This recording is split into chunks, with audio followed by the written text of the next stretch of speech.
Ito po ang ating pong team, achieve the God-given goal in 2024. So yung achieve na ito ay gusto niyang ating pong makamtam itong goal na ito, the God-given goal. Alam ko po na maraming mga tao ay mayroong goal, pero ito'y kanyang personal goal. Pero kung ang ating ma-achieve ay God-given goal, taking care of pati ang iyong personal goal, tangay na rin ng God-given goal. So pagkat siya ang nakakaalam ng lahat ng bagay, nag-agree ba kayo doon? Amen ba? At ang title ng ating message ngayong umaga, ito po, Antidote for Stress. Pero ito po ay may kinalaman lang sa ating physical. Ito yung physical condition natin.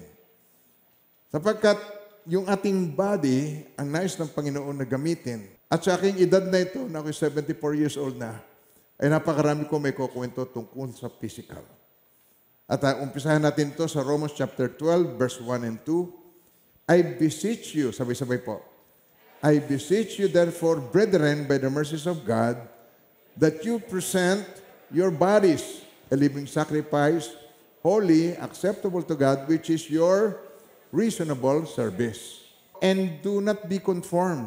Para po natin magawa yon, ng ating mga bodies ay may present natin sa Diyos, meron yung number 2 ay importanteng magawa natin.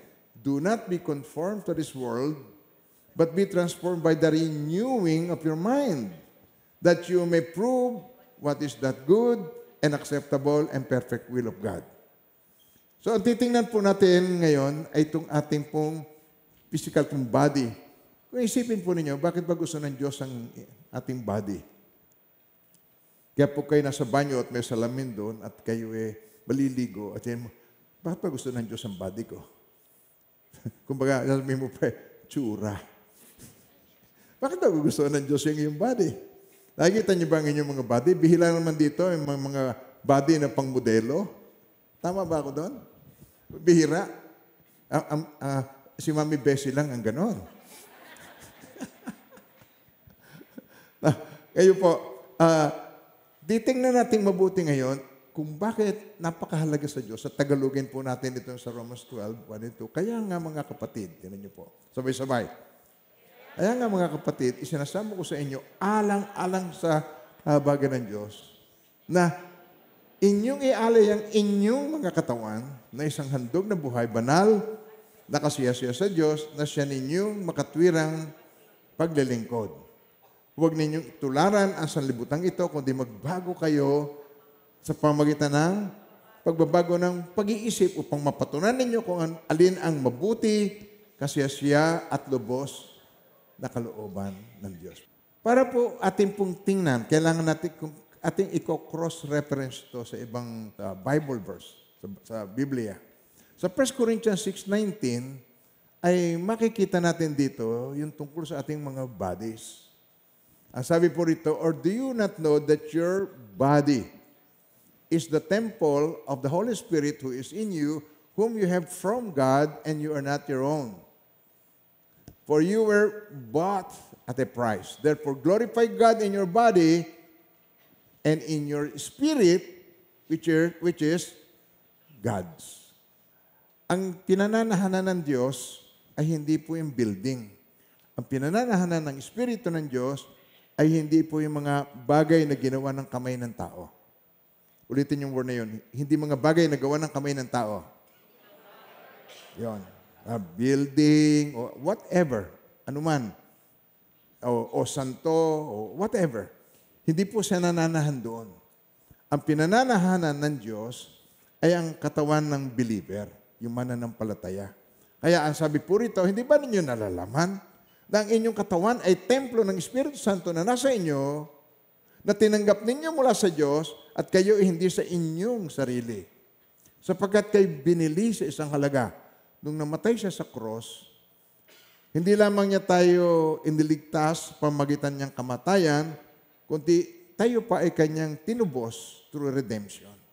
Manunubos ang Panginoon. So ano ibig sabihin nun? Yung kasalanan na para sa atin, inako niya. At sa pagkakaako niya ng ating kasalanan, pag tayo ay tumanggap sa Kanya, ang kalimitan po ang mga taong iniisip ay ano ang magagawa ko para sa Diyos? Mali ang kanyang pananaw. Kasi ano magagawa mo para sa Diyos, para ikay patawarin ng Diyos? Kung meron, hindi na sana nagkatawang tao ang Panginoong Jesucristo. So, ang totoo po niyan, ang pinakamahalaga nating unawain ay, ano ang ginawa ng Diyos para sa akin? Ulitin yung word na yon. Yon. At yun ang nais kong tanggapin, ay ito ang ginawa ng Diyos para sa akin, para sa iyo, para sa akin, para sa atin. Nagkatawang tao siya. Bakit siya nagkatawang tao? Para mamatay para sa iyo at para sa akin. Sapagkat ang kabayaran ng kasalanan ay kamatayan. So nangangailangan ito ng pagbububo ng kanyang mahal na dugo at tinawag siya ang kordero ng Diyos na nag-aalis ng kasalanan ng sanlibutan. Alam niyo na yon, di po ba? Narinig niyo na yung maraming beses. Kordero ng Diyos na nag-aalis ng kasalanan ng sanlibutan. Siya ang kordero ng Diyos na nag-alis. Kaya't kung nanalig ka sa Kanya, ang iyong kasalanan ay napunta sa Kanya at ang Kanyang katwiran o kabanalan ay napunta sa iyo. So yun po ang sinasabi itong sabi rito, hindi ba ninyo alam na kayo ay templo ng Diyos? Na nalaman yung katawan ay templo ng Espiritu Santo na nasa inyo, na tinanggap ninyo mula sa Diyos at kayo hindi sa inyo mga sarili. Binili niya kayo. Sabi ng binili, nagpalit. Sa Bisaya, mas madali maintindihan yung binili, palit. Sa Bisaya, palit. So, sabihin, ito ang aking pera, akin yung tinda mo. Palit. So ito palit. Sapagkat kayo binili ng isang halaga, kahit luwalhatiin ninyo ang Diyos sa inyong katawan. Purihin ang Diyos. Amen po. Purihin ang kanyang pangalan. Kaya, kanyang isa sa mga to achieve the God-given goal sa ating buhay, ay ating pong kilalanin ay ang kanyang ginawa para sa atin. At ang ating buhay na ito, gagamitin natin para sa kanyang kaluwalhatiin to glorify God. Sabi dito, sapagkat kayo binili sa isang halaga, kaya't luwalhatiin ninyo ng inyong katawan ang Diyos. Normally, anong nakikita ninyo ginagawa ng mga tao sa kanyang katawan? Niluluwalhati kanya ang Diyos sa pamagitan ng kanyang katawan. Hindi kayo makakibo doon dahil nalalaman ninyo pati yung style ng mga damit, ng pananamit. Naghihikayat ng kung anong kahalayan nag-aakit. At alalaman natin na yung mga estilo ngayon ng mga damit, yung mga nagdi-design, yung mga designers, at ang mga tao naman ay lagi na lamang sumusunod sa mga model na tao. Samantalang si Jesus Christ naman, sabi niya, binigyan ko kayo ng halimbawa at ito'y dapat ninyong tularan kung anong ginawa ko para sa inyo sa John 13:15. So, ang ating pong tinitingnan at tinutularan ay hindi ang Panginoong Jesucristo. Ang tinutularan natin, mga artista, atleta, mga models, at Koreano. Yan ang nangyayari po ngayon. Iba-iba mga kulay ng buhok. Nakusundan niyo pa ba ako? Tandaan natin, mga minamahal ng Panginoon, ipinanganak tayong original. Original. Sabi niyan, ulitin niyo, ipinanganak akong original. Ang iyong thumbprint, original. Ikaw lang ang meron yan. Ang iyong eye print, pwede nga pang security yan eh. Pag sumilip ka doon, yung eye print mo, original. Original ka. Ang DNA, ang iyong katawan, yan ay original. Nakukuha niyo ba? Minamahal mo ngayon. Wala kang kamukha sa buong mundo. Ang molde mo, sinira na ng Diyos. Iisa ka lamang. Tingnan sa buong church nito, wala kang kamukha. Di ba? Di ba? Kaya, kung sasabihin mo, ako'y pangit, siya'y maganda, ako'y pangit, imposible yon. Ikaw ay iba lang. Nag-guess nyo ba ako doon, mga minamahal ng Panginoon? Hindi mo mamaliitin ang iyong sarili sapagkat ang bawat isa sa atin ay obra maestra ng Diyos. Nilikha tayo especially ng Diyos ang pagkakalikha sa atin. Guess nyo? Nakukuha nyo po ba ako doon?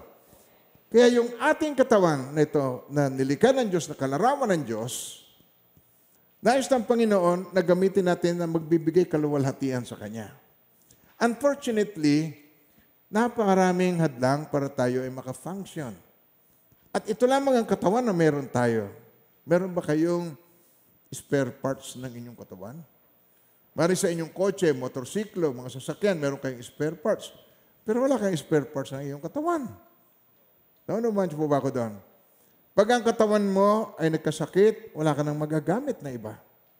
Ang katawan mo ito ay katawang panlupa. Hipo-hipuin nyo ng kaunti. Ito'y katawang panlupa. At maigsi lang. Nag-agree ba kayo sa akin na maigsi lang? Yun ang sabi sa Bible. Ang tao na anak ng babae, maigsi lang ang buhay, puno pa ng kaguluhan. Tama ba tayo doon? At nakikita ninyo na sa ating panahon ngayon, nalalapit na ang pagbabalik ng Panginoong Jesucristo sapagkat ang mga palatandaan na andyan na. Wars, rumors of wars. Nakikita natin yung mga palatandaan na naandyan na.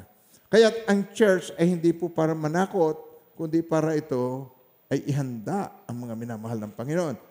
Anong paraan tayo? Pag pinag-usapan natin ay Diyos, isang bagay lamang ang kailangan mo. Ano yan?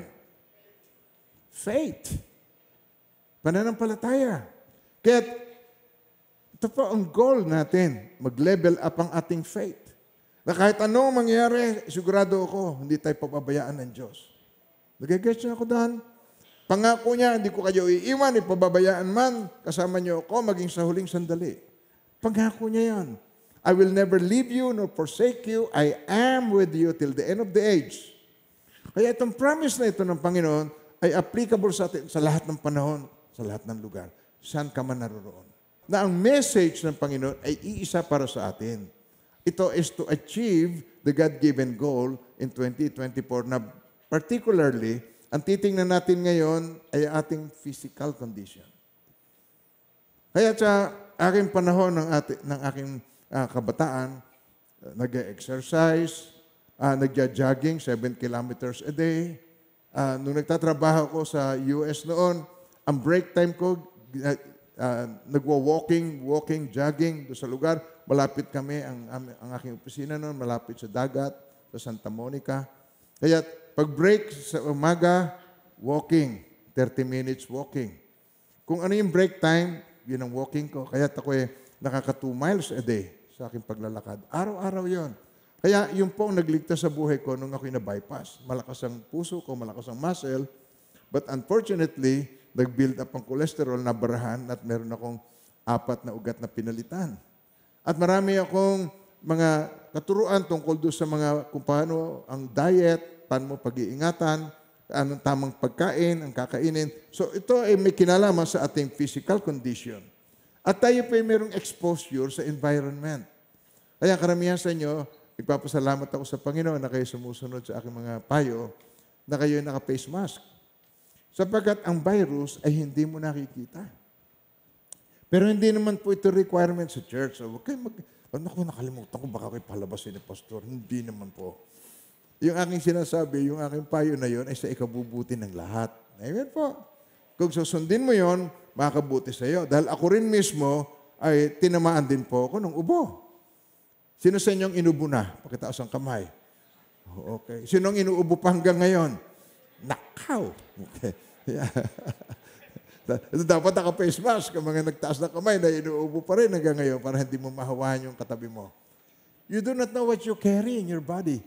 Hindi ba kayo nasasanay doon sa COVID-19? Hindi ba yung COVID-19, ang tagal nating naka-face mask at nag-iingat tayo?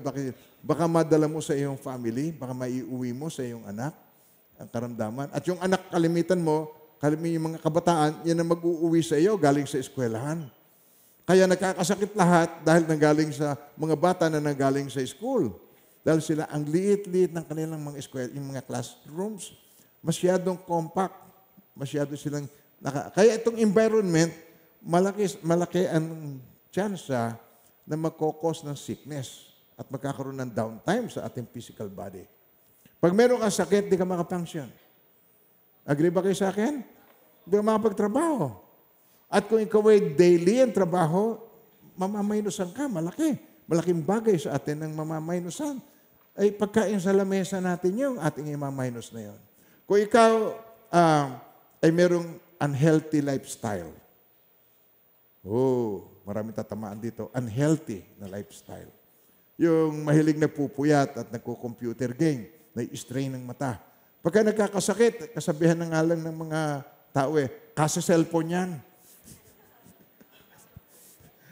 Napupuyat. Kaya tinan niyo po, your unhealthy lifestyle includes unhealthy eating habit. pa-order ka ng mga pagkain, ng mga unhealthy na mga pagkain. Kain ka ng kain, ang tawag natin doon, junk food. Punta ka ng punta doon sa mga fast food na ipinrito ng 1,000 beses na. Yung mantika, 1,000 beses na piniprituhan, tapos inire-recycle, tapos lanta ka naman ng kain ng manok. Sarap nito. Ang anta na nga ng lasa. Pati amoy. Ingat po, ingat. Okay? Ingat. Sabi nga yan, mag-iingat ako. Tanggapin niyo yung aking pinapayo. Kain ka ng kain sa mga ganon. Mas mabuti pa, mamutol ka na lamang dito ng talbos ng malunggay. Marami naman tayong tanim dito. Kaya nagpatanim mo, maraming puno rito ng malunggay. Maglaga ka na lang noon, mas mabuti pa. At hulugan mo ng kaprasong manok para magkalasa.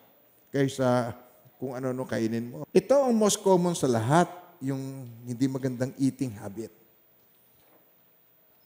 Order ng yung mga milk tea, kain ng kain, ng mga yung mga sundae. Akala mo ice cream yung ino-order mo sa McDo, yung sundae na malambot na ice cream. Hindi tunay na milk yan. Yun ay powder lamang na minimix, tapos nilalagay doon. Ako ay nag-i-spend ng time talaga para sa inyong health issue. Kasi po, pag nagkasakit, napakamahal ng gamot. Pagka nagkasakit, napakamahal ang ma-ospital. At bakit ko alam? Nagdadala po tayo ng mga kapatid sa ospital. Kaya alam ko. Minsan, magaling na hindi makalabas-labas dahil walang pambayad. At pagkatapos, kailangan iwanan mo sa kanila ang prenda at ang ipeprenda mo doon, tricycle. O kung ano man masasakyan, meron ka, iiwanan mo doon. Napahirap po. Kaya, may sense ba na tingnan natin ang ating physical condition? Amen ba tayo doon? Tingnan niyo po, sa genes, yung genes natin, yung lahi, yung pinagmulan. Itinatanong lagi ng doktor, buhay pa bang yung mga magulang? Patay na po, ilang taon siya nung mamatay? Siya po ay 48 years old. Anong kinamatay? Heart attack. Ang nanay mo, anong kinamatay? Ang kapatid mo. Alaman dito yung genes, may ilahi ka ng ganon. Kaya, mag-iingat din po tayo dahil yan, isa rin yan sa mga dapat natin bantayan. Nagkikesa ba ako doon? Sundan niyo pa ba ako doon? Hello, nandiyo pa ba kayo? Kung napapansin ninyo, namatay sa ganitong karamdaman, tapos kuya, namatay sa ganitong karamdaman. Kaya, yun po, sa genes natin nakukuha. Ang pinaka-common sa lahat, at itong titingnan natin ngayon ay stress. Nakaka-stress. Makita ko lang kapitbahay ko, ako'y nai-stress na. Yung ganon. Yung ikaw ay nai-stress sa lahat ng bagay sa iyong paligid. Kaya, ito po ang titingnan natin, yung antidote sa stress. Pag po tayo nai-stress, ano ang ibig sabihin nito? Ang body, yung iyong katawan, ay nagkakaroon ng reaction sa pressure. Ano yung pressure na yon? Sa mga sitwasyon. Halimbawa po, examination.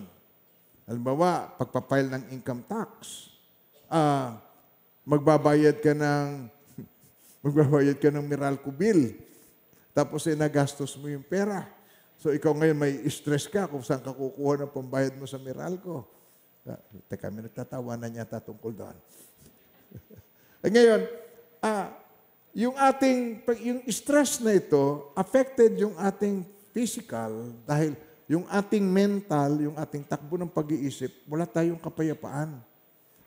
Hindi ka makatulog, isip ka ng isip, tapos, lagi kang puyat, yung emotion mo ay affected at nagre-react ang iyong katawan sa iyong sitwasyon.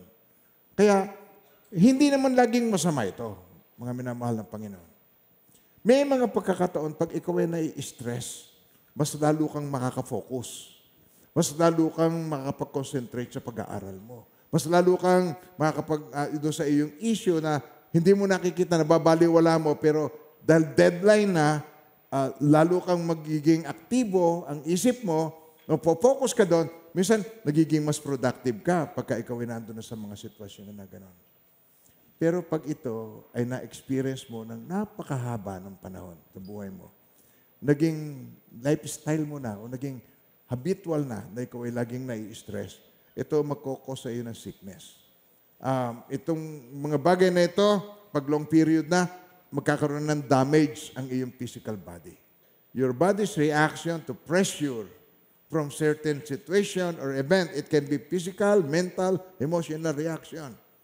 So pagka ikaw ay nai-stress, affected ang buong katawan mo, pati digestive system, kung minsan hindi natutunawan pag nai-stress. Walang iniwan din yan sa manok. Pagka nai-stress yung manok, lambot ang dumi. Nag-guess niyo ba ako? Nasusundan niyo pa ba ako? Now, tingnan niyo. Meron tayong 7 major source ng stress na titingnan. At ito ay nagiging habit mo na. Ang worry. Nagwo-worry ka? Ano yung worry? Isip ka ng isip ng walang solusyon. Isip ka naman ng isip ng tungkol sa problema, pero hindi mo hinahanapan ng solusyon. That is worrying. Ang planning is not worrying. Ang planning, makapagpapabawas ng iyong alalahanin, yung pagpaplano. Pero yung ikaw isip ng isang bagay na walang remedyo at yun, nai-stress ka na doon, ito, magkukosay ng sickness yan. Yung ikaw ay laging in a hurry, ibig sabihin po rito, very impatient ka. So lagi ka nagmamadali. Now, overlook mo pati ang anak mo. Yung anak mo, minsan, hindi mo napapansin dahil ikaw ay lagi nagmamadali, malnourished na siya. But, masigla naman naglalaro pa rin Yes, naglalaro, pero malnourished na ang bata. Dehydrated na siya, hindi mo napapansin. Dahil ikaw ay lagi nagmamadali, you're in a hurry. How about problems? Ito, nagkokos din ito. Indecision, yung hindi ka makapag-desisyon. Alam nyo, kalimitan dahil sa dami ng ating mapagpipilian, hindi ka makapag-desisyon. Pupunta ka lamang sa mall, ipipili ka lang ng sapatos. Anong size? Anong brand? Anong kulay? Anong style? Nung araw, pupunta ka lang dito doon sa silong ng bahay namin. Natatandaan nyo ba yung sa plaza? Meron doon tindahan ng sapatos si Javier. Nung araw. Bibili ka doon ng sapatos. Yung bang pagkabagong bili, hindi mo maihakbang dahil ubod ng tigas.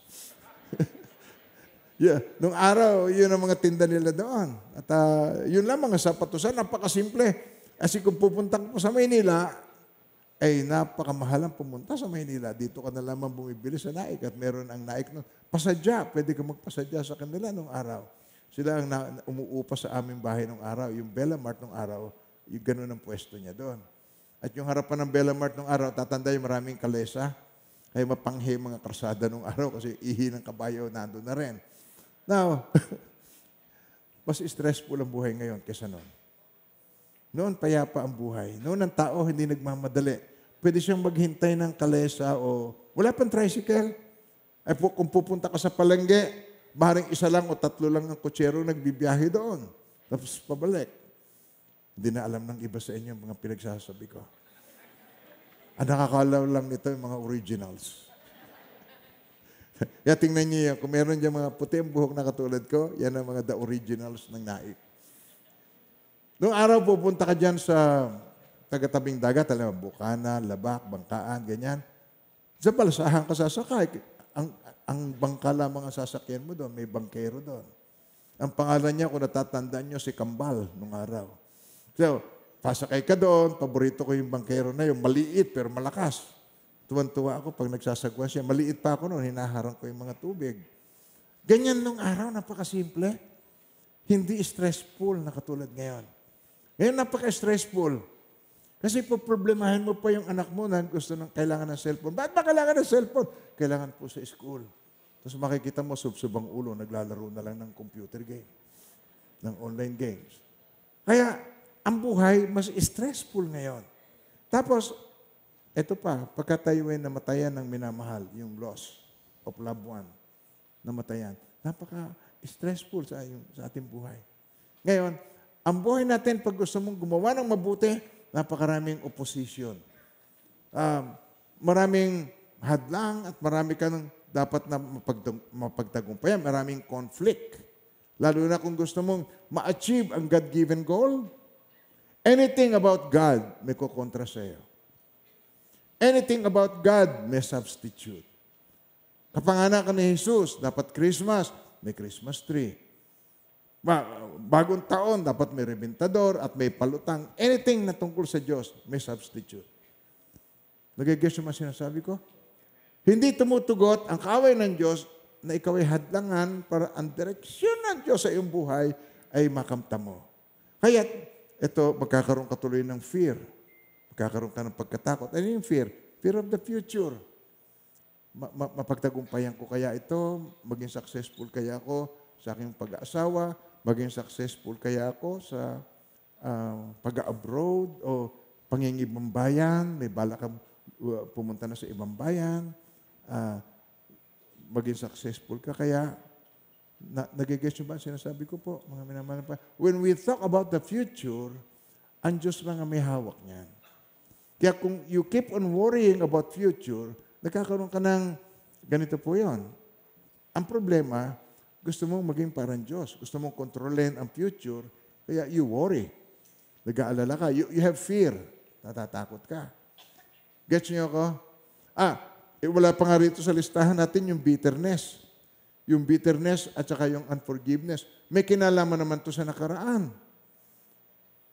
Gusto mong kontrolin yung nakaraan. Nangyari na, pero hindi mo ma-let go. Kaya hindi ko yan mapapatawad. Kahit na hanggang sa pantay na ang aking paa. Alam niyo ba ibig sabihin ng pantay na ang paa? Ibig sabihin, patay na yon. Hindi ko siya mapapatawad hanggang ako'y mamatay. Why? Because you cannot forgive. You cannot let go of the past. Hindi mo maalis yung bitterness sa puso mo. So, yung bitterness mo, lumilitaw sa ugali mo, naapektuhan tuloy ang kasambahay mo. Susundan niyo pa ba ako? Mga minamahal ng Panginoon. So, pinoproblema mo yung nakaraan, meron kang unforgiveness at bitterness. Pinoproblema mo yung future, punong-puno ka ng worry. So, ano ba ang buhay natin? Nakaraan, future, ang maapektuhan sa iyo, yung present. Paano mo ma-achieve ngayon ang God-given goal? Kaya, mga minamahal ng Panginoon, kailangan nating matutunan kung paano natin i-handle ang lahat na ito. And this is God's solution. Ito ang titingnan natin ngayong umaga. What is God's solution? What is the antidote for stress? Anong solusyon ng Diyos para mabawasan ang ating stress? Sino po ang gustong mabawasan ang kanyang stress? God bless you po. Yung pagtataas ninyo ng kamay at pakikisa, maranasan mo nawa sa pangalan ni Jesus. Amen. Pag future ang pinag-usapan natin, pagka buhay natin ang pinag-usapan natin, kailangan natin pananampalataya sa Diyos. Kaya ang number one na solusyon ng Diyos is to trust Him. Trust God, He will meet all my needs. Pagtiwalaan natin ang Diyos na ang ating mga needs ay may ibibigay ng Diyos sa atin. Ito po, umpisa natin to sa Psalms 23, verse 1. Pag sa Kanya mo inilagak ang lahat, meron kang kapayapaan. Why? Because God knows the future. Sabi ng God, ako ang Diyos na naglalahad sa iyo ng katapusan sa simula pa lang. Sinasabi ko na ang katapusan sa simula pa lang. I am the God who declares the end from the beginning. So, ito ang napakahalaga nating makita kung sino ang God. Ito lang sabi ko po sa inyo, napakababaw ng ating pagkakilala pa sa Kanya. At kahit ako po ay pastor na nag-share sa inyo ng tungkol sa God, kakaunti pa rin. Kahit kung ilalahad ng God sa akin ang lahat-lahat, hindi makakayanan ng utak ko. Sasabog ito. No one can comprehend God. Kaya meron siyang ibinibigay sa atin a little bit of this, a little bit of that, at gusto ng Panginoon, i-practice natin yon and we will learn from it. Meron tayong matututunan. Amen po ba tayo doon, mga minamahal ng Panginoon? So, ito po. Sa Psalms 23, verse 1. Okay. The Lord is my shepherd. I will have everything I need. Sa New King James Version, ang sabi po rito, the Lord is my shepherd, I shall not want. Want. Kasi po yung want, yung iyong gusto, hindi mo mapupulfill sa buong buhay mo. Susundan niyo pa ba ako doon sa sinasabi ko? Pagka gusto mo ang sinunod, sabi nga ng matatanda, itong batang ito, kulang pang kwarta ng gobyerno. Pag namimili, pagka nagpupunta sa mall, kulang pa ang kwarta ng gobyerno. Ang ibig sabihin dito, you cannot satisfy your wants. But God promised to give all our needs. My God shall supply all my needs. Kaya yung ating pangangailangan ay iba dun sa ating kagustuhan. Kaya pag yung kagustuhan ng ating sinunod, wala tayong contentment sa ating buhay. Hindi tayo nakukontento sa anumang kalagayan natin. Kahit billionaire, kahit ikaw pa ay yung super billionaire na politiko na mayroong yacht, may yate, na ginagamit sa mga beauty queen pagka sinasakay doon para maispat-ispatan yung mga magaganda. Pero kahit na, hindi ka pa rin makukontento sa buhay mo, kahit ikaw pa ang pinakamayaman. Ang nagsabi nito si Haring Solomon, ng kanyang masilayan ng mata ay kaya niyang makuha. Siya nagsabi noon. Pero sabi niya, it is in vain. Wala rin kabuluhan. It is just like chasing the wind. Para ka lang naghahabol sa hangin. Wala rin kwenta. Wala rin kabuluhan ang lahat ng iyon. Kayo ba'y nag-agree sa akin na pagka once ang sinunod, hindi mo masasatisfy ang sarili mo? Natatandaan mo noong uso yung sabi na cellphone na maliit, tutot. Masaya ka na doon eh. O pero nang bigyan ka ng ganyan ngayon, iitsa mo. At saka kung yan ay mahalaglag sa iyo, napulot ng isang snatcher, hahabulin ka pa, Sir, ito yung cellphone niyo. Hindi niya pag-iinteresan yung iyong sabi na yun, totot, ang tunog. Nakukuha niyo ba sinasabi ko? Pa-improve, new model, lahat. At gusto mo lahat ng yun. Want. Hindi yung need ang nangingibabaw. Want. Now, ang solution dito na binigay sa atin ngayon, trust God, He will meet all my needs. At mangyayari yan, if God is your shepherd. The Lord is my shepherd, I shall not want. Hindi ako magkukulang. Si Yahweh ang aking pastol, hindi ako magkukulang. Si Yahweh ba ang iyong pastol? Yun ang pag-uusapan natin. Si Yahweh ba ang iyong shepherd? Is God your shepherd? Yan. Unless you are sheep of God, He cannot be your shepherd. Kaya, dito po tayo, kailangan makita natin doon. Tingnan nyo, if God is not your shepherd, pagka ang Diyos hindi siyang iyong pastol, okay? Ikaw, you will put security on things. Ilalagay mo ang iyong security, ang iyong trust sa tao, o kaya ay sa bagay. Kalimitan, ang buong trust ay ibibigay mo ay sa iyong asawa na nasa abroad, na buwan ay meron kang kalakasan. Dumating na ba ang kalakasan? Ay, oo. Kararating lang ng isang linggo. Tayo na, kain tayo sa Jollibee. Dumating na ang kalakasan. Nakukuha niyo ba sinasabi ko? Biglang may nag-text. Nahulog sa isang unang palapag ng barko, tumama ulo. Patay. Tunay na istorya yun. Kinukwento ko sa inyo. Nang hindi ako bumabanggit ng pangalan. What will you do? Ang trust mo nasa kanyang lahat. Nakukuha niyo ba ang aking point po? Kaya ang sabi ng Panginoon, dito sa Jeremiah chapter 17 verse 5, ganito ang sabi ng Panginoon, sumpain ang tao na nagtitiwala sa tao. At ginagawang kalakasan ang laman at ang puso ay lumalayo sa Panginoon. Kung ang trust mo ay sa tao, if you trust none, ang heart mo is malayo sa Diyos. Nasundan niyo pa po ako doon? Amen ba tayo doon? Amen. Minsan, ang trust mo doon sa anak mo, napag-aral mo, kumikita ng malaki, but ang buhay po ay hindi na kayang panghawakan ng sino man po. Amen po. Normally, ang mga pinagtitiwalaan ng mga tao, yung kanyang trabaho, ang tawag doon ay job security. Meron siyang job security, secure siya sa kanyang work. Siya nga, tulad nung nagkaroon ng COVID, nag-shutdown. So, maraming kumpanya nagsara. Nasaan ka na ngayon? Nasaan niyo ako doon? Ayan po, devastated ang buhay mo dahil ang trust mo ay sa iyong job, sa iyong negosyo, sa iyong marriage, sa iyong asawa. Alam niyo ba, Kaya sumpain ang tao na nagtitiwala ay sa kanyang kapwa-tao at ginagamit na kalakasan ng laman at ang puso ay lumalayo. Bakit sumpain? Ang tao nagkakasakit. Ang tao namamatay.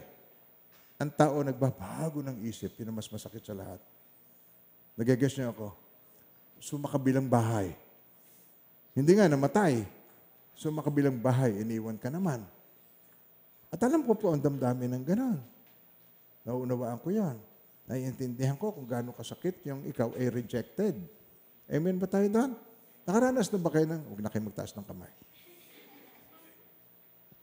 Di ba masakit yung ma-reject? Rejected ka. Now, tinan niyo po mga minamahal ng Panginoon. Ang tiwala ng mga tao sa pera. Ang pera ay hindi productive. Ang pera ay na-devaluate. Taon-taon niya, na-devaluate ang value. Amen po. Nung kapanahunan ko, teenager ako, ang gasolina ay 13 centavos, 1 litro. Di kayo makapaniwala, no? Tax-free kasi kami. Nakatira ako dyan sa yung Global City, Port Bonifacio yan. Doon ako nakatira noon. Meron kaming komisari doon. Tapos, ang gasolina, 13 centavos per liter. Yung 20 pesos, puno na yung kotse namin na D8 ang makina. Kaya, pwede kang mag-D8 dahil mura pa ang gasolina nung araw, nung unang panahon. Eh ngayon, magkano ng 1 litro? 80 pesos, 70 pesos? Kung ganyan ang presyo nung panahon yun, may himatay na ang tatay ko noon. Dahil, sino pa makaka-afford noon? Pero habang lumilipas ang panahon, nag-a-adjust ang lahat. Nakikita natin, ang stress ay mas malala ngayon kasi noon, hindi ganun karami ang alalahanin, pero ngayon, napakarami mo ng alalahanin. Mamahal na ang matrikula sa private school. Nagigets nyo ba ako, mga minamahal ng Panginoon? Kaya, dito, ang unang-una, si Yahweh ang aking pastol, hindi ako magkukulang. Ang unang-unang kailangan natin dito ay matanggap natin ang Panginoon bilang ating pastol ng buhay. Kailangan natin ay matanggap natin ang ating Panginoong Jesucristo bilang Panginoon at tagapagligtas ng ating buhay. Kinakailangan yung ating mga kasalanan na ito maremedyohan ng Diyos. Giniremedyohan na yan bago pa tayo pinanganak. Kaya tayo nasa year 2024. Kasi 2024 years ago, ang Panginoong Jesucristo niremedyohan na yan bago pa tayo ipinanganak. Amen ba tayo doon? At ang kailangan lang natin ay ma-acknowledge natin at matanggap natin na ang ginawa niya ay sapat na. Hindi ang magagawa mo para sa Diyos, yun ang religion. Do. Kundi yung ginawa ng Diyos para sa akin, yun ang relationship, yun ang done. So, anong kailangan natin gawin? Sabi po salita ng Diyos, kung ipapahayag ng iyong labi na si Jesus ay Panginoon, at mananalig ka ng buong puso na siya muling binuhay ng Diyos. Meaning, namatay siya para sa iyo at muling binuhay ng Diyos. Tignan niyo po. Ready? Basahin po ninyo. Kung ipapahayag ng iyong labi na si Jesus ay Panginoon, at mananalig ka ng buong puso na siya muling binuhay ng Diyos, maliligtas ka. Anong ibig sabihin yun? He died for me. Yun ang ibig sabihin nun. Namatay siya para sa akin. Nagkatawang tao siya. Yun ang purpose niya kaya siya isinilang sa sabsaban para siya mamatay para sa akin. So, pag tinanggap ko siya, mananahan siya sa akin. Magiging templo niya ang aking katawan. At meron na tayong pag-uusapan pagkatapos na. So, kung ipapahayag ng iyong labi na si Jesus ay Panginoon, kikilalanin mo na siya ay Panginoon. Ikaw ay subject sa Kanya, Panginoon. Panginoon ng Panginoon, napakarami nakakakinikilala. Kilala ba si Jesus? Abi, ito naman taong ito. Siyempre, kilala ko ang Panginoong Jesucristo. Sus Maria Joseph ka naman. O, hindi ba? Pero, Panginoon mo ba siya? Hari ba siya ng buhay mo? Is He your King? Ikaw ba ay nagtitiwala sa Kanya at ang kanyang kalooban, yung ba ang ginagawa mo? Pag hindi, ibig sabihin nun, religious ka lang. Hindi mo pa nararanasan yung pakikipagrelasyon sa Kanya. Sabi rito, tinan nyo, kung ipapahayag ng iyong labi na si Jesus ay Panginoon, Panginoon mo, personally, at mananalig ka ng buong puso, siya muling binuhay ng Diyos, maliligtas ka sapagkat, ito ang reason, ito ang sapagkat, nananalig ang tao sa pamagitan ng kanyang puso, at sa gayon, napapawalang sala. Di ba? At nagpapahayag, prayer, Nagpapahayag sa pamagitan ng kanyang labi. Sa gayon, naliligtas. So, ang pananalig ay puso at ipakikilala mo ang pananalig mo sa pamagitan ng pagpahayag, prayer, doon ang kumpletong kaligtasan may experience mo. Kaya inanyayahan ko po kayong lahat. Atin pong tanggapin ang Panginoong Jesucristo bilang Panginoon, tagapagligtas at hari ng ating buhay. Amen po. Sambitin niyo ang panalangin ito. Mahal na Diyos, maraming salamat po sa pag-ibig mo sa akin na unconditional. Sinugo niyo po ang iyong bugtong na anak, ang Panginoong Hesus. Siya namatay para sa akin, upang sa aking pananalig sa Kanya, makamtam ko ang buhay na walang hanggan at ang lubos na kapatawaran sa pamamagitan niya. Kaya ngayong oras na ito, binubuksan ko ang aking puso para sa Kanya. Mahal na Jesus, buong puso at kaluluwa, tinatanggap ko po kayo bilang aking Panginoon, tagapagligtas at hari. Maraming salamat po sa buhay na walang hanggan na pinagkaloob niyo po sa akin. In Jesus' name, amen and amen. Amen. So, yun po ang unang hakbang. Pag tinanggap niyo siya bilang Panginoon na tagapagligtas, magiging templo ka ng kanyang Espiritu. Ang sabi po sa John 1:12, lahat ng tumanggap at nanalig sa Kanya ay pinagkalooban ng karapatan na maging anak ng Diyos. Ay, kayo naman po ang bumasa. Okay, ready, read.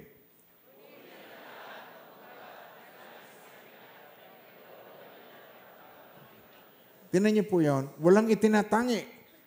Anumang nasyon, Pilipino, Negro, Incheck, kahit anong parte ka ng mundo. Ngunit ang lahat ng tumanggap at nanalig sa Kanya, tumanggap at nanalig, pinagkalooban niya ng karapatan maging anak ng Diyos. Amen po. Kaya yung karapatan, wala nang makakakuha sa iyo. At napakahalagang lesson, yung ikaw ay may karapatan mo yon na ikaw ay maging anak ng Diyos sa pamamagitan ni Jesus. Amen po. Kaya, sa Galatians chapter 4, verse 6, ito po yung patotoo niyan. Ito, tinan nyo. Upang ipakilalang kayo mga anak ng Diyos. See, lahat ng tumanggap at nanalig sa Kanya, pinagkalooban ng karapatan maging anak. Upang ipakilalang anak, nung matapos mo siyang tanggapin kanina. Upang ipakilalang ikaw ay anak ng Diyos, pinagkalooban niya tayo ng Espiritu ng Kanyang anak. So, templo tayo ngayon ng Espiritu Santo. Amen po. At nang tayo makatawag sa Kanya ng, lakas po natin, paano mo siya matatawag ngayon? Ama ko. Ama, ama ko. Aba, Father. Ama, ama ko. Kaya't hindi ka na alipin kundi anak, sapagkat anak, ikaw ay tagapagmana ayon sa kalooban ng Diyos. At dito nagsisimula ang lahat ng istorya natin ng tungkol sa ating physical condition. Magiging mas aware tayo. Hindi tayo kung ano ang masintahan ay isusubo at lulunukin. Nakuha niyo ba sinasabi ko? Ano ba? Yung salitang naik yun ay masintahan. Ano? Kahit na bawal sa kanya, mataas na nga ang blood sugar, ay nasintahan, ay yung ube, nasintahan, ay yung leche plan, nasintahan. Kung ano yung masintahan, basta na. Pero pag ikaw nasa iyong Espiritu ng Diyos, papatnubayan ka niya. The Lord is my shepherd, I shall not want.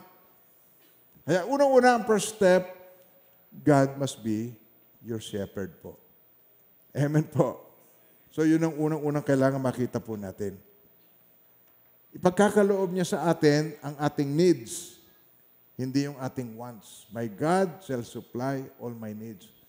Sabi, si Yahweh ang aking pastor, hindi ako makukulang sa aking mga pangangailangan, sa aking mga needs. Sabi sa 1 Timothy chapter 6 verse 6, tignan niyo. Now godliness, ang pagiging makadiyos, godliness with contentment is great gain. Yung wants cannot satisfy. Pero yung need, pagka ikaw'y nabuhay doon, naintindihan mo sa Tagalog, tignan niyo po, subalit ang kabanalan na may kasiyahan, kakontentuhan, ay malaking pakinabang. Kaya ito ang tinuturo. Now, that the Spirit of God is in you, wisdom will flow. Pagsisimulang ma-discern mo ang tama't mali. Magsisimulang i-guide ka niya kung ano yung nararapat. Nararapat ba itong lalaking ito maging asawa ko o itong babaeng ito maging asawa ko? Hindi kayong laging ang masintahan. O, sundan niyo ba ako doon? Ito'y pagkaka-sexy, kalabet. Okay. Hindi ganon. Magkakaroon ka ngayon ng tamang pananaw kung sino ang makakasama mo sa buhay, i-guide ka ng Panginoon. Amen po. Hindi ka mangangamba saan ka man naroroon. Now, tinan nyo.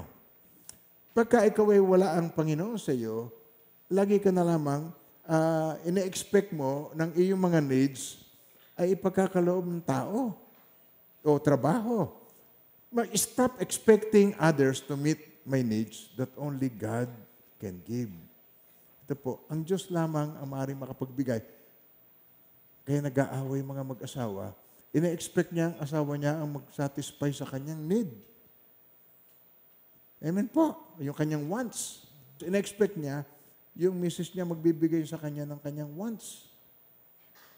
Tapos, sundan niyo pa ba ako? Minamahal ng Panginoon. Ito, tunay na issue po ito. Tunay. Ito'y kakukwento lamang sa akin. Mga hukluban na ito, no? Mga matatanda na sa akin. Ito'y, ang edad nito ay mga 78 not 80. No? Pagkatapos, sabi niya, abay, nakita niya ito itong kanyang asawa na ito nasa loob ng kwarto, tahimik na tahimik meron sa cellphone at ang ginagawa nilalaro niya ang kanyang sarili. 80. Ay, paano? Ayaw mo naman ako pagbigyan. Abay, ako naman ay 80 na. Kasi meron tayong issue gano'n na yung bihira yun bihira. Ang lalaki kasi, pagka yun matanda na, ganyan na. Ang kalimitan yung babae ang... pero ito, iba Merong mga lalaki na matanda na, pero ang hanap pa ay sariwang damo. Kaya, ganyan siya. Ang misis naman niya, iling na. Ito, mga minamahal ng Panginoon, tunay na problema. Kasi yung kanyang wants, gusto niya, ang mag-satisfy sa kanya, yung tao, yung misis. Ang tao, hindi makakasatisfy ng iyong wants kahit kailan. You always want for more. Gusto mo. Kaya kung anong paggagagawain, mga katampalasanan sa kanyang sariling katawan. Susundan niyo pa ba ako? Stop doing that. Tigilin mo yan. Sinisira mo lang ang iyong sarili. Stop doing that.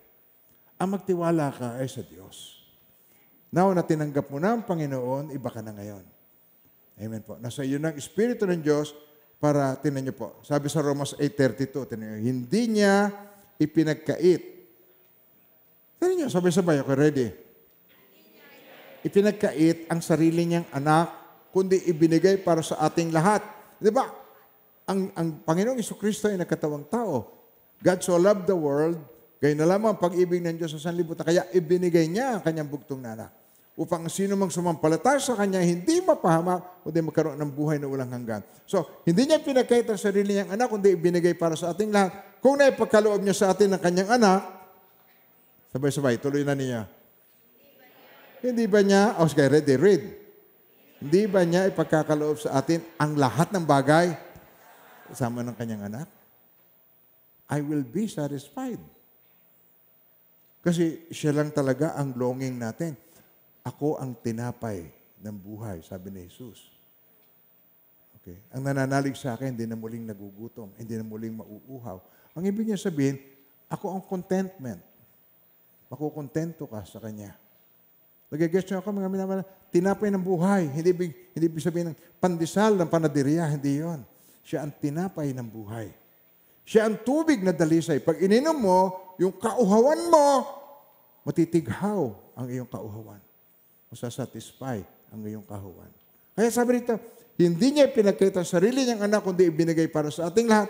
Kung naipagkaloob niya sa atin ang kanyang anak, hindi ba niya ipagkakaloob sa atin ang lahat ng bagay kasama ng kanyang anak, purihin ng Panginoon sa kanyang banal na salita. So ito yung stress reduction.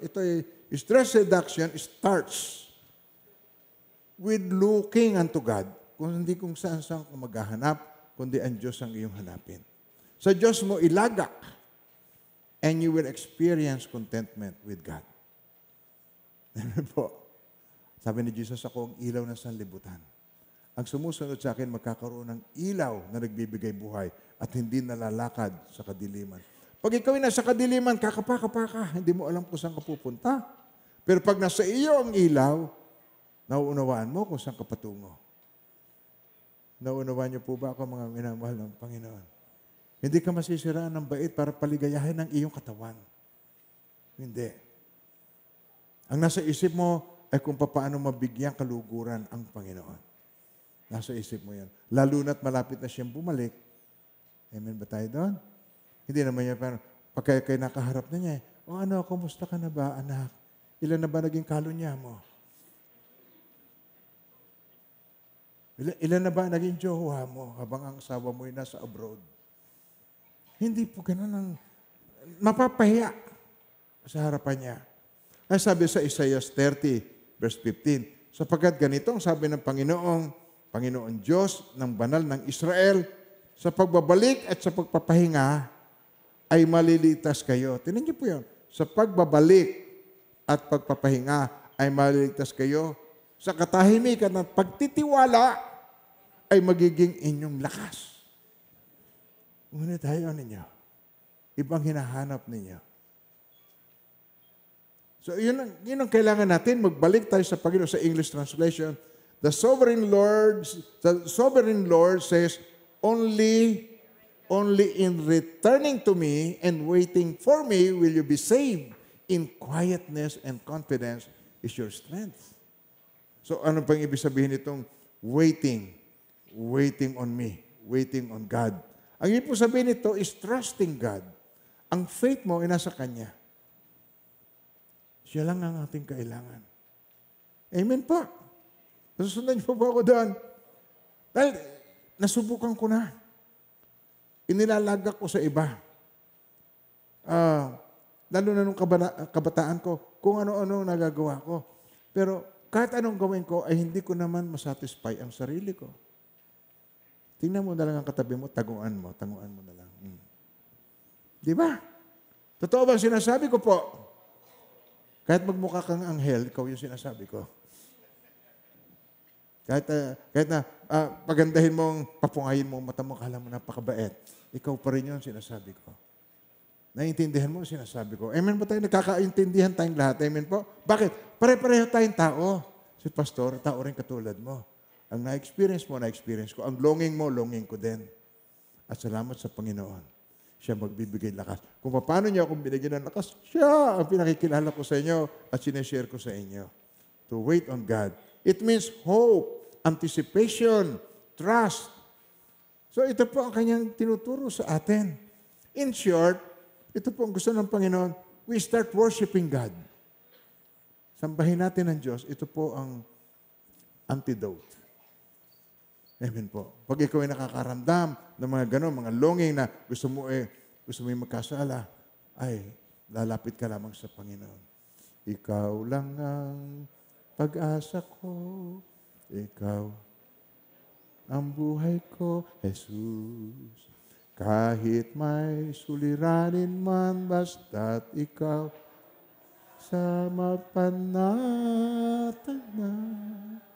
Kahit kailan, di ka nagkulang. Ang biyaya mo sa akin laging laan. Amen. Oh, hallelujah. Ako noon, pamahal.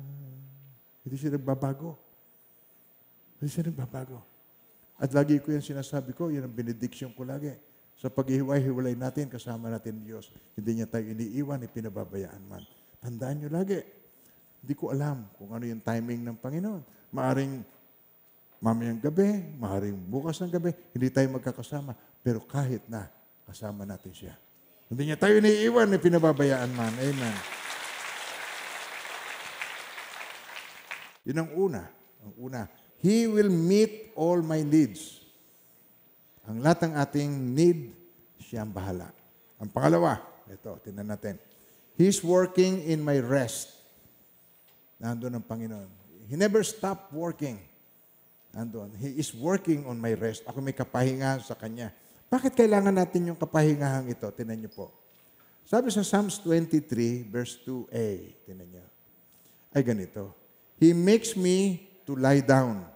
Ipinahihiga niya ako sa luntiang pastulan. Kaya, tingnan niyo po, gusto niya tayo ay magkaroon ng pahinga. Magpahinga-hinga ka naman sa cellphone mo. Duling na ikaw sa cellphone. Pahinga ka naman, nalabo ng mata. Puro radiation. At saka yung mga anak, galit na galit pag hindi mo ibinigay ang cellphone sa kanya. 3 years old, 4 years old. Sepon. Gusto na sepon. Maliit pa sinasanay na ng sinasanay. Yun ang bagong yaya, modern yaya. Nasusundan niyo pa ba po ako? Wala na po akong minasaktan ng kalooban ninyo. Pero kung sa ganung paraan ko lang kayo maistirap ang inyong pure mind, ay gusto ko kayo saktan para kayo makita niyo yung aking sinasabi po. Eh sa malumanay na pananalita, baka hindi mo basta makuha. Amen po. Pero I decided na wag na po akong tumalak sa pulpito. Amen. Natatanda, nakarinig na ba kayo ng aking pagsigaw sa pulpito? Sino nakarinig na nagulat? Hindi ko na po ulitin yan. Kamisan-misan na lang. Okay. Sa Ecclesiastes 4:4, tinan nyo kung bakit He's working on my rest. Walang pahinga ang mga tao eh. Sabihin nyo po. Na magkagayon nakita ko na sa lahat ng pagpapagod at lahat ng kakayahan sa paggawa ay nagmumula sa pagkaingit ng tao sa kanyang kapwa. Ay, sana all. Ayun. Ang ganda, sana all. Ayun. Kaya, ito sa Ecclesiastes 4:4, tandaan nyo yung verse na yan, yung mga pagpupunyagi, pagsisikap, gusto nyo, bakit pa gusto mo napakalaking bahay? Ganun kasi yung bahay ng classmate ko. Ba't ba gusto mo ang kotse? Saan magagamitan? Ganun kasi ang classmate ko, may kotse na. Bumili ng motor, bibili ka rin ng motor. Kasi ang pagkainggit, ito nagtutulak sa atin na tayo ay magsikap sa kung ano-ano. Kung hindi mo naman nakita, hindi mo naman malalaman kung ano yung hinahanap mo, di ba? Tama ba? Nagkaroon ng reunion, nakasalubong mo sa mall, nakita mo, bumaba sa isang lugar, gusto mo rin na magkaroon ka noon, sana all. Now, tinan nyo, sa Psalms 127, okay, pagka ikaw ay na kay Lord, hindi na dapat magpahirap, magdibdib sa hanap buhay. Okay, kayo po magbasa kayo. Ready, read. Go. Agang-agang mag-umpisat, gabing-gabi kung humimlay. Bakit? Pagkat pinagpapahinga ni Yahweh ang kanyang mahal. Hindi mo kailangang, tinan niyo po, hindi mo naman magagawa ang lahat ng bagay sa buong buhay mo. Sigurado ako dyan. Marami kang gustong gawin, pero hindi mo magagawang lahat. Magagawa mo lang yung certain things. Katulad ngayon, gusto mo maglaba, ba't nandito ka? Kailan mo maglinis dahil weekend ngayon. Nandito ka, pinili mo ang Panginoon.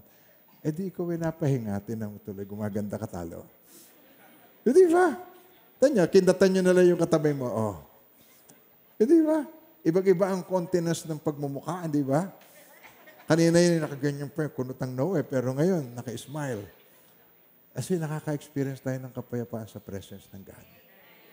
Amen po. Kaya, hindi na dapat magpahirap, magdibdib sa hanap buhay, agang-agang mag-umpisat, gabing-gabi kong humimlay, pagkat pinagpapahinga ni Yahweh ang kanyang mahal. Yun ang kanyang pamamaraan. Idea niya ang pagpapahinga. Ang tawag doon, Sabbath. Sabbath. Ang Sabbath, yun po yung Sabado. Yung Sabbath. Ngayon, ang ginagawa naman ng mga tao, ang worship ay Sabado. Pag nag-worship ka ng Linggo, pupunta ka sa impyerno. Ang dapat, ang worship ay Sabado. Pero ang Sabado ay rest. Sabbath. Ang ibig sabihin ng Sabbath, rest. Ang Panginoong Kristo ay pinagwikaan nila ng masama dahil siya nagpapagaling ng may sakit sa araw ng Sabbath. Meron isang taong paralisado Pagkatapos, inaabangan nila, tiyak papagalingin. Tapos pinagalingin niya. Pero tinitigan niya muna ng masama. Galit na galit siya. Pagkatapos pinagaling niya, sinasabi ko na hindi ito sa Diyos. Kasi ito nagpagaling sa araw ng pamamahinga. Pero nagsalita ang Panginoong Kristo, sabi niya rito, at sinabi sa kanila, ang Sabat ay ginawa para sa tao at hindi ang tao para sa Sabat. Isa pa, kayo naman po ang magbasa. Sinabi ni Jesus, ano sabi ni Jesus? Ang Sabat at hindi ang tao para sa Sabat. Mali ang pananaw na gano'n.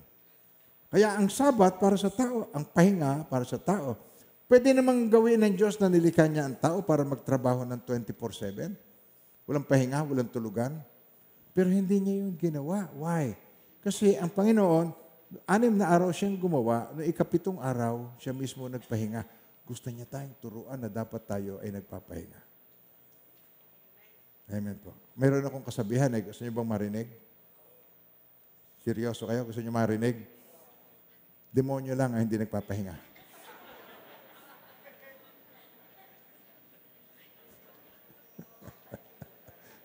Verse ko yun. Version ko yun. Ang demonyo lang ang hindi nagpapahinga. Ang Diyos nagpapahinga. Ang demonyo lang ang hindi nagpapahinga. Saan ka ba galing? Nag-usap sila. Dumating sa conference ng mga angels. Ako'y nagpaparot pa rito. Sabi ng demonyo. Pag ikaw ay nagpaparot pa rito, iwasan mo yung salitang yun. Ikaw ay nagpaparot pa rito. Sabi niya, anong yun? Hinahanap niya kung sino ang, halimbawa, nasa church, hinahanap niya kung sino yung inaantok at natutulog. Nagpaparot pa rito. Hinahanap niya kung ano yung mga nagsasalita siya ng laban sa pastor habang nagsisira ko rito. Yan, nagpaparot pa rito. Lalo kanyang hahawakan ng kanyang kuko na matalas at lalabas doon yung mga green na mga may poison. Lalong mapopoison ang mind mo ng masasamang bagay. Now, tinan niyo. Sa Psalms 23 verse 2, tinan niyo. Sabi niya, binasa na natin ito kanina. Pinahihiga niya ako sa luntiang pastulan. Yan ang ginagawa ng Panginoon. The Lord is my shepherd, I shall not want. He makes me to lie down. Okay? He makes me to lie down. Yan ang ginagawa ng Panginoon. Pinahihiga niya ako, pinapahinga niya ako ng Panginoon. Now, ang pangatlong titingnan natin, trust God that He knows the best.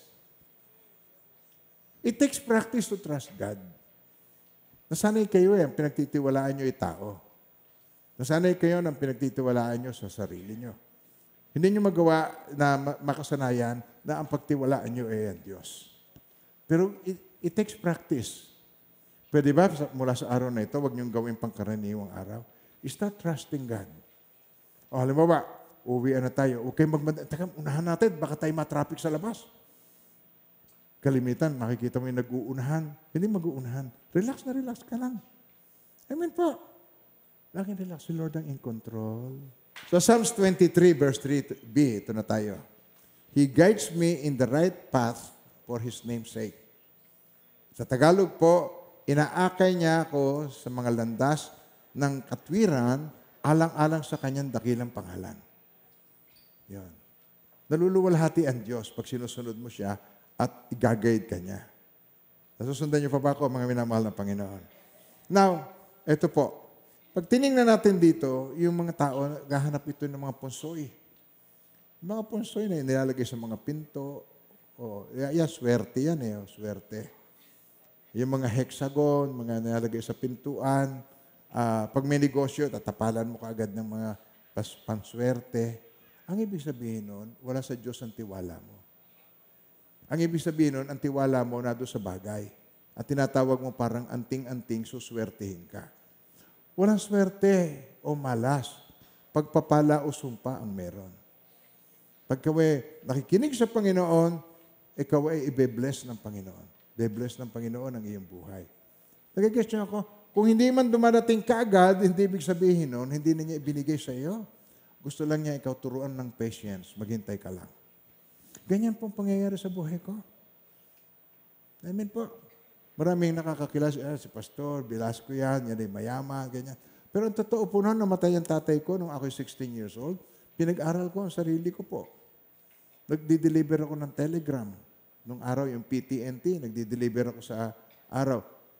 Ang pasok ko, 7 a.m. hanggang 3. Tapos, pumapasok ako sa school, 5:30 to 9:30. Ganun ang ginagawa ko noon. At ganun ang buhay ko noon. Pero ngayon, nagpapaaral ako ng mga bata. Pero noon, sarili ko. Matataas ang grade ko noon dahil tumino na ako. Nung namatay si Daddy, tumino na ako. 16 years old ako nung mangyari yun. Kaya mga minamahal ng Panginoon, mahalin na ninyo inyong mga magulang habang kayo kasama at magkakasama pa. Enjoy them. Enjoy their presence. Masama ugali ni tatay, hindi, babago rin yan. Tatay mo pa rin yan. Kahit yung tinamaang yan ay gayaan. Magbabago rin yan. Magbabago rin yung iyong anak. Amen po. Nagtitiwala ba kayo doon? Na walang hindi binabago ang Diyos? Kung iyong masamang hari ay nababago ng Diyos, ang tatay mo pa, o ang nanay mo pa, mababago rin yan. Relax ka lang. God is in control. Amen po. Almighty ang ating tatay. So, He knows the best for me. So sabi sa Jeremiah 29:11, "For I know the thoughts that I think towards you," says the Lord. "Thoughts of peace and not of evil, to give you a future and a hope. To give you an expected end." Kayo naman po ang bumasa. Ready? Okay, read. I know. Ang ganda nagsasabi, I know the thoughts that I think. Okay, ready? I know. Says the Lord, thought of peace and not of evil, to give you a future and a hope. To give you an expected end. Sa ibang translation po, to give you an expected end. Ibig sabihin, yung ending, expected na ito'y sa ikabubuti at hindi kasasama. Why? Because our Father in heaven, our God, is a good God. Mabuti siyang Diyos po. Napatunayan ko na napakaraming beses. Napakaraming kondisyon ng aking buhay. Katulad sinasabi ko sa inyo, pag pinag-usapan natin ang health issue, marami kong alam. Kaya kung alam mo, naninikit ang dibdib mo, kwento mo sa akin. Pag-usapan natin, baka may bara. Pag-usapan natin, ipag-pray kita. Alam nyo, dumanas ako noon ng mga buhay at kamatayan na sitwasyon at hindi ko na ikukwento. Kaya sabi nyo, ito kwento na ng pastor. Hindi, mali ka. Hindi ko ikukwento. Ang sinasabi ko, sa ganung mga kalagayan, ang hindi ko nakakalimutan kasama ko ang Diyos. Hindi niya ako iniiwan, ipinababayaan man, at wala akong pangamba. Wala, as in. Kahit mamatay ako sa oras na ito, wala akong pangamba sapagkat alam ko kung saan ako pupunta. Pag alam mo kung saan ka pupunta, bakit ka matatakot? Ang lahat naman ay maiksi lang talaga ang buhay. Tama. Gusto mo ipanalangin ko, mabuhay ka ng 200 taon? Tingnan ko lang kung hindi hanap mo ako. Pastor, nagbibiro lang ako. Isipin mo, wala nang nagalaw sa iyo kundi pustiso mo. Hindi ka na makakain. Napakahirap na buhay noon. Tamang-tama lang na magampanan natin yung God-given goal. Amen po. Yun ang kailangan natin. Tamang-tama lang magampanan natin. Amen ba tayo doon? Ganito po. Ang gusto ng Panginoon, ito lang talaga. Trust Him. Trust God. He will guide you the right decision. Trust God that He will guide you into a right decision. He will guide you into right guidance. Gagayad ka niya. He will guide you into the right timing sa iyong buhay. Hindi siya mag-hesitate na yung kaway nagtiwala sa Kanya. Alam niyo po, pag ikaw ay nagtiwala sa Kanya, hindi naman tayo binibigo ng Diyos pag tayo nagtiwala sa Kanya. Never pa akong binigo ng Lord sa aking pagtitiwala. Noon, declare ako ng declare. Akala nga nababaliw ako. Hindi lang ganitong kalakihan lupa natin. Katulad sa Bellamart lang na 500 square meter. Yun lang naman ang lupa ng Bellamart. Hindi, higit pa doon. Malaki ang lupa natin. Hektarya. Magkakaroon tayo ng basketball court, magkakaroon tayo ng swimming pool. Declare ako ng declare, parang sira. Pero nakita niyo ba, nagkatotoo? Amen po. Pati yung pangsundo natin, ang Lord po, hindi nagkukulang. Hindi sa tao ang tiwala ko. Amen po. Yun ang dahilan kaya kayo nandito, hindi ba? Dahil nai-impart ko sa inyo na ang tiwala natin ay kay Lord. Amen po. Kaya kayo gusto nyo maging tapat sa Lord dahil ang Lord ay tapat sa inyo. Amen po ba tayo doon? Now, tinan nyo. Proverbs 3, verse 5 and 6. Tinan nyo. Kayo po magbasa. Okay, ready? Read. With all your heart and lean not on your own understanding. In all your ways, acknowledge Him, and He shall direct your path. Papatnubayan ka niya. Kay Yahweh ka magtiwala, buong puso at lubusan, at huwag kang mananangan sa iyong sariling karunungan. Siya ay sangguniin sa lahat mong balak, at Kanya kang itutumpak sa lahat ng iyong lakad. Ulitin natin. Kay Yahweh ka magtiwala, buong puso at lubusan. Ulitin niyo yun. Buong puso at lubusan. Isa pa. Isa pa. Ganon ka magtitiwala sa Kanya, buong puso at lubusan. Huwag kang mangamba. Mangigimambayan ka, huwag kang mangamba. Kasi kung kasama mo siya rito, kasama mo pa rin siya. Hindi kanya iiwan, ni pababayaan man. Tiwala lang po. Amen. Nasubukan ko na yan. Ang Panginoon kahit kailan, hindi niya ako inilaglag. Napakabuti ng Lord. At yun, siya ang pinakikilala ko po sa inyo. At hindi siya parang isang anting-anting o hindi siya parang yung pampalakas loob lang. Ang Diyos ay buhay at siya'y totoo. Sabihin mo nga sa katabi, mas totoo pa nga siya sa iyo eh. Oo, eh. Mas totoo pa nga si Lord sa iyo. Kaya kay Yahweh ka magtiwala buong puso at lubusan. Huwag kang mananangan sa sariling karunungan. Siya ay sanggunuin sa lahat mong balak. At ano mangyayari? Kanya kang itutumpak sa lahat mong lakad. Hindi mo yung kapalpakan mababawasan sa buhay mo sa tiwala mo sa Kanya. Pero kung lubusan ang tiwala mo, walang kapalpakan kahit ano. Everything will go smoothly kung ang tiwala mo ay lubos-lubusan. Gets niyo po ako? Now, if you trust God to guide you, ito, tinan niyo. Tinan niyo itong statement na ito. If you trust God to guide you, kung ang tiwala mo, ang God, i-guide ka niya, di ba? Anong ibig sabihin yan? Eh di, all the while, ang presensya niya ay kasama mo. Yun lang ang tanging ibig sabihin yan, if you trust God to guide you. Okay? Ano, isa lang ang ibig sabihin. His presence is with you. Kasama mo ang Diyos. Kaya kung kasama mo ang Diyos, ay, hindi ka matatakot. Nasusundan niyo pa ba ako, mga minamahal ng Panginoon? Ito na ang Psalms 23 verse 4. Tignan niyo. Sabi dito, bagamat ako'y lumakad sa libis ng lilim ng kamatayan. Kamatayan ang pinag-uusapan. Tignan niyo po. Kayo ang bumasa. Okay, ready? Bagamat ako'y lumakad sa libis ng lilim ng kamatayan, wala akong katatakutang kasamaan. Bakit? Sapagkat ikaw ay kasama ko, ang iyong pamalo, rod yun eh. Ang iyong rod o pamalo, o parang baseball bat, ang iyong rod, pamalo, at ang iyong tungkod. Sabi niya, inaaliw ako ng mga ito. Masakit yung matungkod ka ng Lord. Yung may ganun liko ang tungkod. Okay?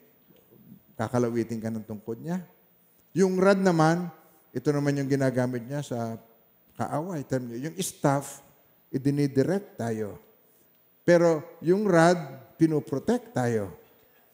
At yung protection na ito, ito po yung sinasabi ko sa inyo na merong hahadlang lagi sa iyo, pero meron kang pamalo. Merong hahadlang lagi sa iyo, pero meron kang tungkod. Meron kang authority. Sabi rito sa Luke chapter 10. Okay.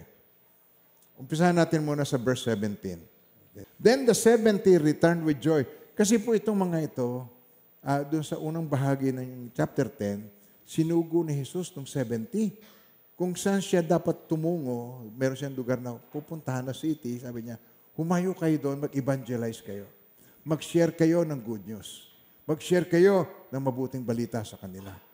And then, itong 70, bumalik with joy. Lord, Even the demons are subject to us in your name. Pati ang mga demonyo, sumusunod sa amin sa pangalan mo. Tapos sabi niya, nakita ko si Satanas, I saw Satan fall like lightning from heaven. Nakita ko yan. Yung kataklisim na yon, nung si Lucifer ay naghuramentado doon sa kalangitan, nakita niya yon at itinapon siya sa lupa.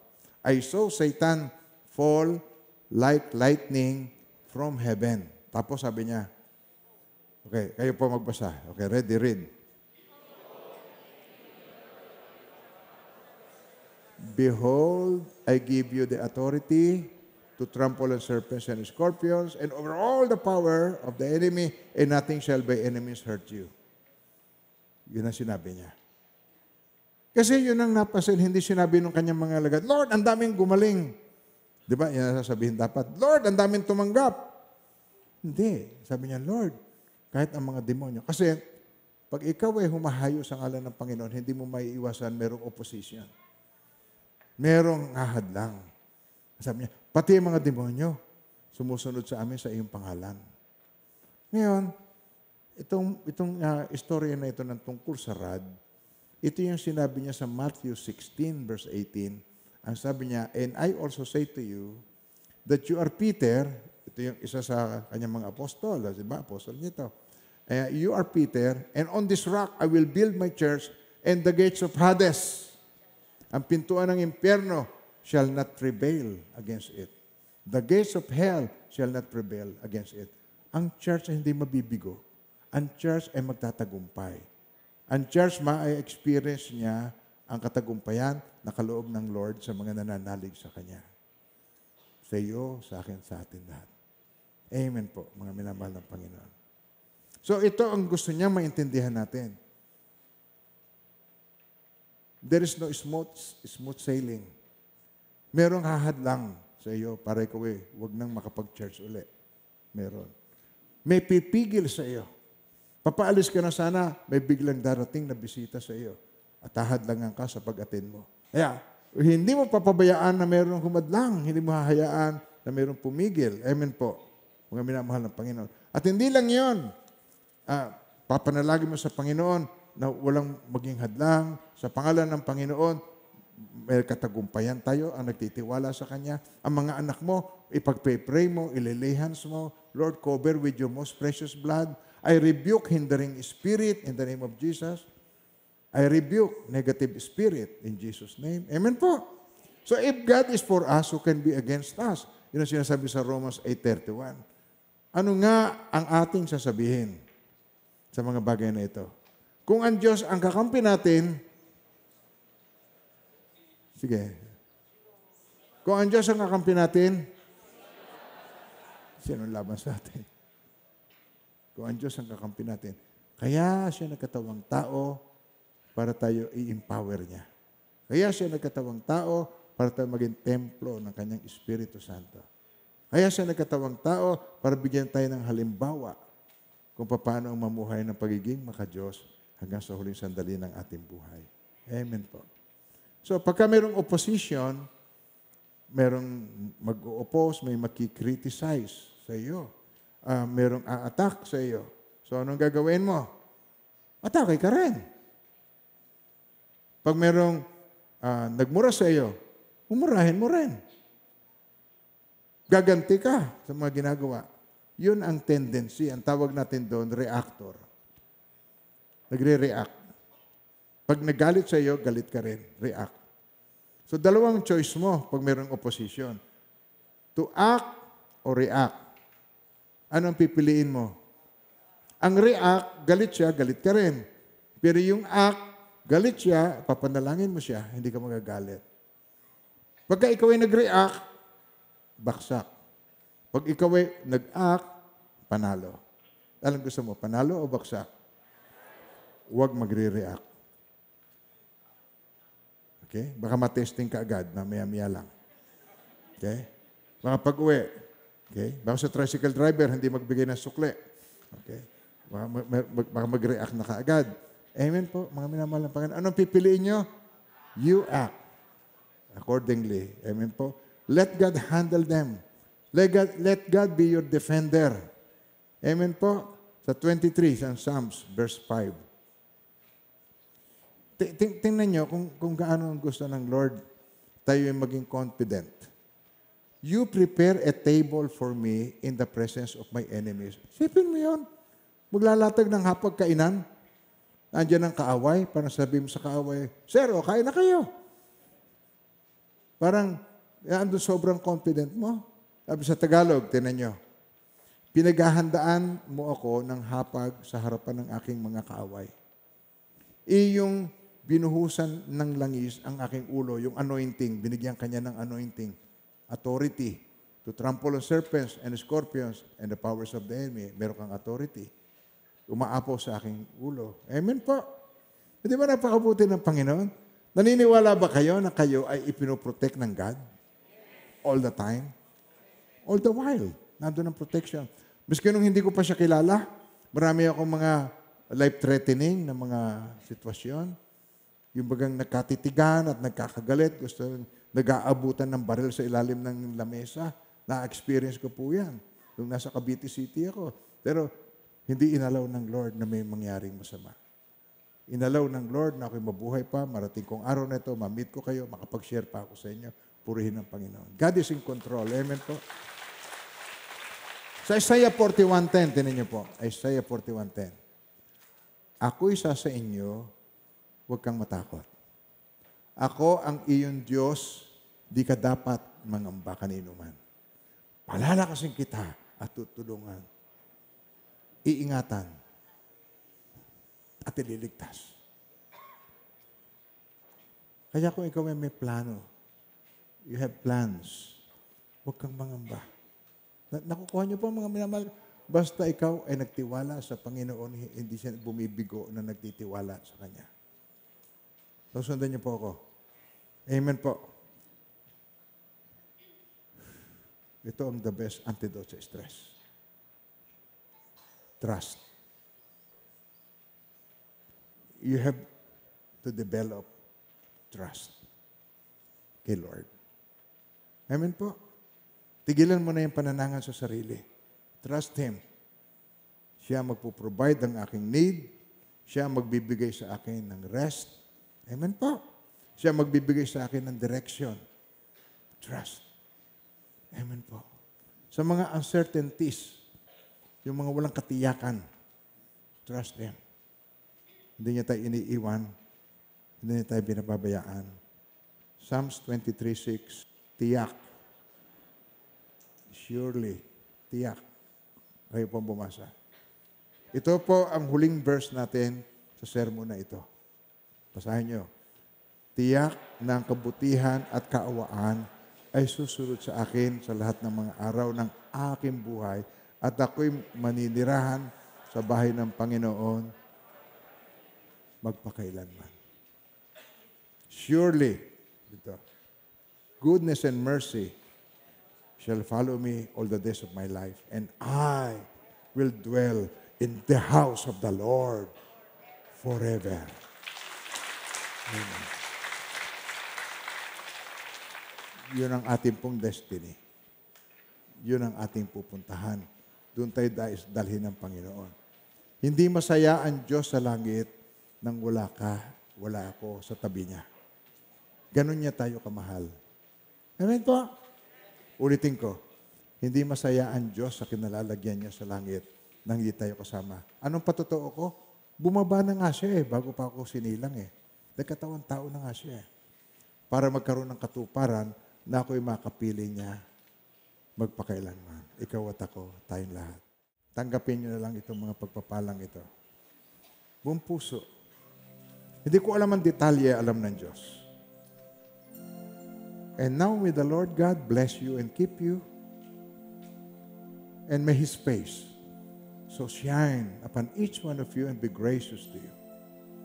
His countenance be upon you and bring you peace. In the name of the Father, and of the Son, and of the Holy Spirit, in Jesus' mighty name. Amen and amen. Woo! Amen.